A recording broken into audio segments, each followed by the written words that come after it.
A palavra do Senhor diz assim: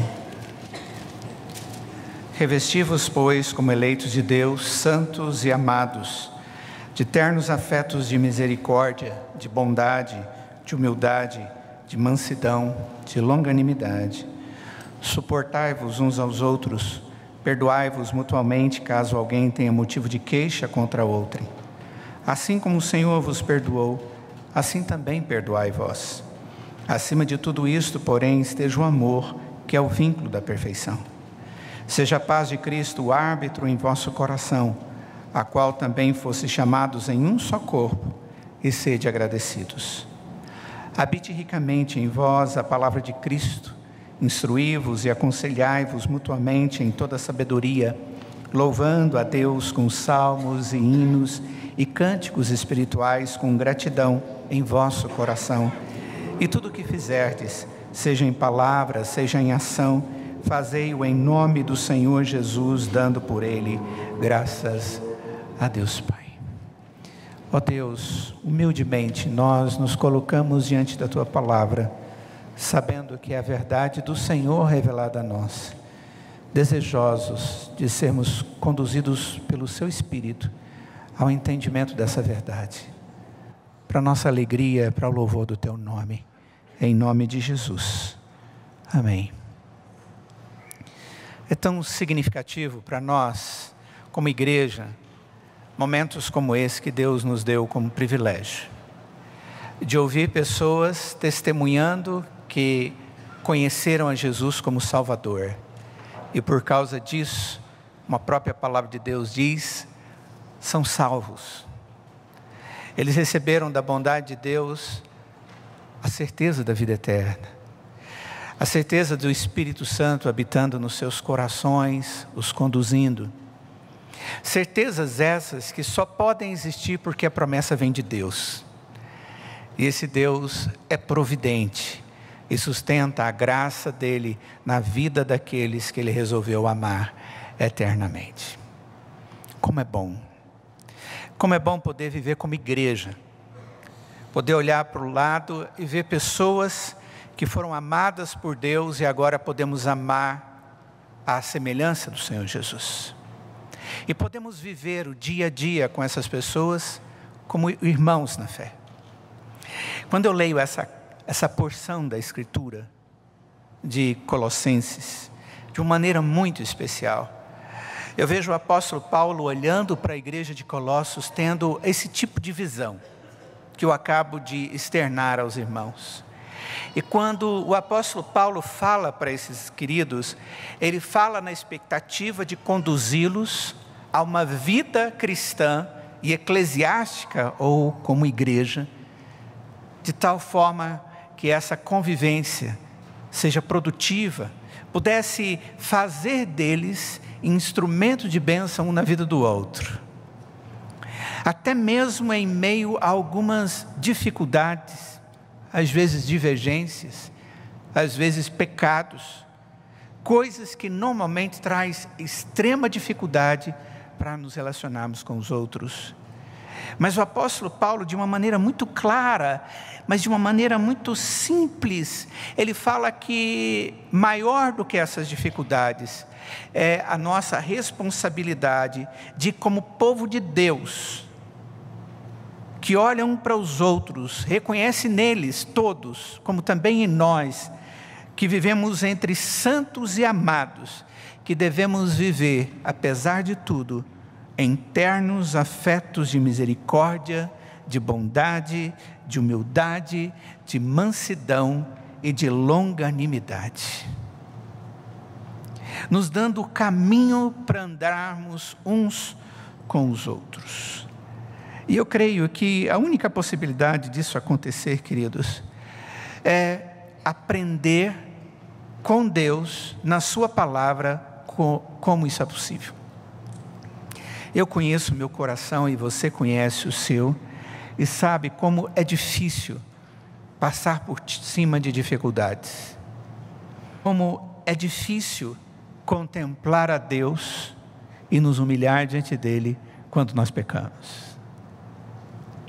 Mas a palavra do Senhor, ela nos mostra como alcançar frutos da verdade de Deus na nossa vida cristã, junto com os nossos irmãos. E eu gostaria, de maneira breve, olhar para esse texto, trazer uma palavra de expectativa para os novos membros, e uma palavra de desafio para nós, que já somos membros há mais tempo. A primeira coisa, irmãos, que nós alcançamos como fruto da palavra na nossa vida, é o entendimento que nós temos quando olhamos para a palavra e entendemos a igreja, de que nós temos relacionamentos, e por causa desses relacionamentos, nós temos alguns deveres, responsabilidades. Primeiro, com Deus. Quando nós nos encontramos dentro da igreja do Senhor Jesus, o texto diz que aqui é lugar onde se agrega, se ajunta aquelas pessoas que o texto diz são eleitos, são santos e são amados. Foram eleitos por Deus, são feitos santos por Deus e são amados de Deus. O primeiro relacionamento que nós temos que entender quando convivemos dentro da igreja do Senhor Jesus, é que aqui nós estamos convivendo com um Deus verdadeiro. E nós só podemos fazer isso, queridos, porque Ele nos levou a esta convivência. Lá atrás Ele resolveu isso, lá na eternidade, como diz Paulo em Efésios, capítulo 1. Lá atrás, antes de criar todas as coisas, Deus nos elegeu para sermos povo dEle, nação dEle, igreja dEle, um ajuntamento de pessoas que foram amadas por Ele e fazem parte dos escolhidos da igreja do Senhor Jesus, que comungam com Ele. Nós precisamos entender que nós temos relação com esse Deus e por Ele somos santificados. Essa ideia de ser santificado é tão necessária que compreendamos, queridos, porque santificado é separado, melhorado, cuidado, aperfeiçoado por Deus para conviver com Deus. Tem um livro da Bíblia, 1 Pedro, onde o tema é santificação, e Pedro nos fala que a convivência com Deus, ela deve ser em santidade. E ele se lembra do texto do Antigo Testamento e diz: sede santos porque Deus é santo. E ele diz que devemos fazer isso como filhos da obediência. É uma grande verdade. Contudo, o texto vai nos conduzir a compreender que tudo isso é possível, irmãos, porque Deus, dia a dia, momento a momento, Ele derrama a sua graça sobre nós e nos separa para Ele, e nos separa para sermos dEle, e nos separa para adorarmos a Ele, Deus Santo em santidade. Mas o texto também diz que nós, vivendo no corpo de Cristo, nos relacionamos com Deus, porque Ele nos trata como amados. Nós somos objeto do olhar gracioso e eterno de Deus. Deus, Ele jamais deixa e jamais deixará de nos amar. Quando nós lemos textos como João capítulo 3, que diz que Deus amou o mundo, o texto não está simplesmente falando de uma atividade passada de Deus, mas para mostrar uma atividade contínua de Deus, ao ponto de dar o seu Filho, para que Ele morresse, e para que todo que pudesse crer nele tivesse a vida eterna como expressão do amor dele, e esse amor agora sendo esticado na nossa relação com ele para todo o tempo, para todos os tempos, eternamente. A primeira relação que nós temos, irmãos, quando entendemos a palavra do Senhor, é relação com o Senhor. Dentro da igreja do Senhor Jesus, nós relacionamos-nos com Deus, com esse Deus que nos elegeu, com esse Deus que nos santifica e com esse Deus que nos ama, momento após momento. Mas a nossa convivência na igreja, é também com pessoas. Com pessoas que, como nós, foram amados de Deus, eleitos por Deus e feitos santos pelo Senhor. Pessoas que são unidas pelo Senhor para viverem como igreja. E o texto diz que no nosso relacionamento uns com os outros, a partir da obra de Deus, deve ser um relacionamento revestido de ternos afetos. Que nós devemos conviver uns com os outros dentro da igreja, envoltos a relacionamentos cheios de ternura. Que afetos são esses? Que sentimentos são esses? Que expressões são essas? São as atitudes que o texto mostra. Afetos de misericórdia, de bondade, de humildade, de mansidão, de longanimidade, de suporte e de perdão. A igreja do Senhor Jesus, ela continua existindo e continuará sempre existindo, irmãos, porque Deus sempre estará nos conduzindo a vivermos juntos, tendo atitudes como fruto do Espírito e que aprendemos na palavra dele. Ter misericórdia de um irmão é ter o coração na necessidade do outro. Ter bondade para com o irmão é dar ao outro o que ele necessita e que eu posso ajudar. Ter humildade com o meu irmão é reconhecer a igualdade que eu tenho da misericórdia de Deus na minha vida como ele e das suas necessidades como eu as tenho. A mansidão com o meu irmão é entregar os meus direitos por causa dos direitos do outro. Ser longânimo com meu irmão é ir além daquilo que se espera de mim, se espera de nós. Ir um pouco mais, andar uma milha a mais, é ter paciência, essa é a ideia da longanimidade. Suportar ao irmão é carregar o outro nas costas, é fazê-lo saber que em qualquer situação isso acontecerá, e eu estou disposto a ser útil na vida dele. Perdoar a um irmão é deixá-lo nascer na minha história outra vez, apesar do pecado. Essas são atitudes que o Senhor Deus diz que aprendemos com Ele, com a sua palavra, para que possamos viver como igreja. E é exatamente isso que o apóstolo Paulo diz aqui nesse texto. Igreja, vocês têm convivência com o Senhor que os elegeu, que os santificou e que os ama, para que vocês estejam revestidos do desejo de agir dessa maneira que acabamos de ver. É o propósito de Deus para nós. Para que isso seja possível, irmãos, há uma exigência da dependência da ação de Deus. No verso de número 14 diz: acima de tudo isso, porém, esteja o amor, que é o vínculo da perfeição. O texto está se referindo ao elo, ao vínculo indispensável, que João diz que lança fora todo medo. Ele diz que o amor lança fora todo medo. O amor que restaura as possibilidades manhã após manhã.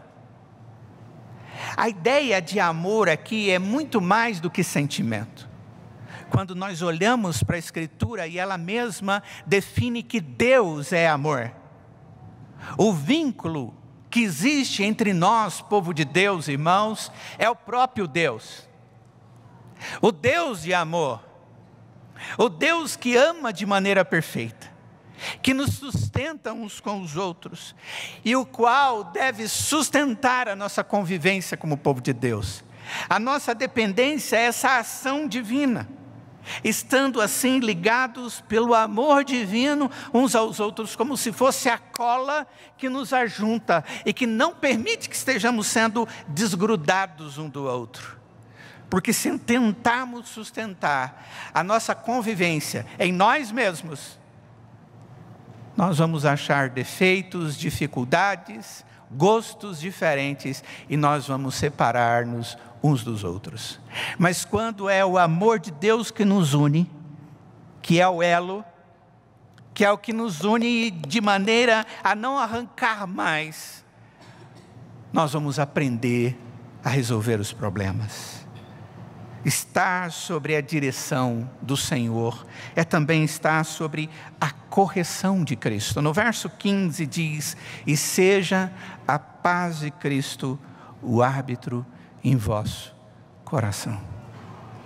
Ah, como é bom sentir paz, não é verdade? Como nós desejamos ter uma noite tranquila, mas se nós não estamos em paz, é difícil a noite. É difícil dormir, a gente acorda várias vezes, e às vezes não dorme mais. Quando não temos paz em um lugar, nós ficamos intranquilos naquele lugar. Quando não temos paz com Deus, nós temos dificuldade de ler a Escritura. Quando nós não temos paz com outra pessoa, nós não conseguimos conviver com essa pessoa. Mas o texto fala de uma paz que é perfeita e que sustenta a relação da igreja, a paz que Cristo promove. A paz de Cristo que julga todas as coisas, que é árbitro no nosso coração. E que nos dá a certeza de que em situações as mais diversas, eu tenho que julgar tudo perguntando para Deus na sua palavra: é isso mesmo, Senhor, que eu devo fazer? Ou é assim mesmo que eu devo sentir? Como eu devo reagir? Aí Deus vai te dizer assim: olha em tal texto, ou aprenda com o Senhor Jesus. E é interessante que o Senhor Jesus, apesar de nos julgar, Ele nos perdoa e nos mantém na sua comunhão. A paz de Cristo, ela sempre é alcançada quando Deus age e a palavra de Deus é aplicada. É termos a sensibilidade quanto aos propósitos de Deus nos nossos corações, arbitrando, julgando e trazendo alegria, apesar de não podermos fazer todas as correções. Mas para que possamos viver juntos, como igreja do Senhor Jesus, segundo a orientação de Paulo nesse texto, há uma exigência de uma vida correta segundo a palavra de Deus. Verso 16, ele termina dizendo: habite ricamente em vós a palavra de Cristo, instruí-vos e aconselhai-vos mutuamente em toda sabedoria. Queridos, nenhuma relação com Deus ou com outras pessoas será frutífera, a não ser na orientação, na proporção da palavra de Deus. O Senhor Jesus, em João capítulo 14, verso 23, e no verso 24, ele diz: se alguém me ama, guardará a minha palavra, e meu Pai o amará, e viremos para ele e faremos nele morada. E ele diz: quem não me ama, não guarda as minhas palavras, e a palavra que estáis ouvindo não é minha, mas do Pai que me enviou. Quem me ama, guarda a minha palavra. A igreja do Senhor é formada por aqueles que foram amados por Deus e aprenderam a amar a Deus. Que maravilha! E quando nós amamos a Deus, o Espírito habita em nós como morada. A vida cristã prática envolve conhecer a Deus e praticar a sua palavra. Isso, irmãos, é indispensável, pois somente com o conhecimento da sabedoria de Deus, revelado na sua palavra, na Bíblia, nós poderemos viver a vida cristã de maneira frutífica, na relação com Ele e na relação com os nossos irmãos. O Senhor Jesus, Ele disse que a santificação é o fruto da aplicação da palavra de Deus em nós. Por isso, ao orar pelos seus discípulos, o Senhor Jesus pediu: Pai, santifica-os na verdade. A tua palavra é a verdade. Queridos, nós louvamos a Deus por recebê-los como novos membros da igreja. E nós louvamos a Deus por sermos irmãos na fé. E por termos conhecido todos individualmente o amor de Deus. Porque Ele nos escolheu antes da fundação do mundo. Mas para vivermos sendo bênção um na vida do outro. Sendo instrumento de edificação um na vida do outro. Que Deus nos ensine a cada dia na sua palavra a fazermos isso. E saibam de uma coisa: quando assim, a igreja do Senhor Jesus vive assim, ela proclama com poder o Deus que ela crê. Pois essa foi a oração do Senhor Jesus pelos seus discípulos. Pai, faça-os um, para que o mundo saiba que o Senhor me enviou. Quando nós somos um em Cristo, unidos pelo amor de Cristo, vivemos a paz de Cristo como árbitro em nosso coração e nos dispomos a agir com afetos e atos corretos uns para com os outros, o mundo reconhece que nós amamos o Deus verdadeiro. Que Deus faça de nós uma proclamadora sincera e verdadeira do amor de Deus que habita em nosso coração, para a glória do Senhor.